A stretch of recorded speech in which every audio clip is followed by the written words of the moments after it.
समृद्धी महामार्गाने कारंजाकडून नागपूरकडे जाणाऱ्या ट्रकला अपघात होऊन भीषण आग लागल्याची घटना 11 मार्च रोजी सकाळच्या सुमारास घडली। या संदर्भात प्राप्त माहितीनुसार ट्रक क्रमांक PB46W1738 हा नागपूरकडे जात असताना समृद्धी महामार्ग लोकेशन 175 साईडला उभा असलेल्या ट्रकला मागून धडक दिल्याने हा अपघात झाला।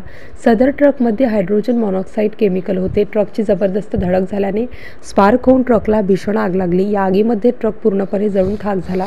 अपघाताची माहिती मिळताच समृद्धी लोकेशन 108 पायलट आतिश चव्हाण व डॉक्टर भास्कर राठोड व फायर टीम तसेच MSP टीम व हायवे पोलीस हे तात्काळ घटनास्थळी दाखल झाले।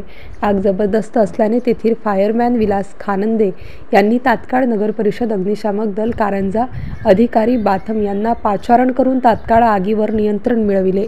MCN न्यूज मराठीकरिता राजेश वानखडे, वाशिम।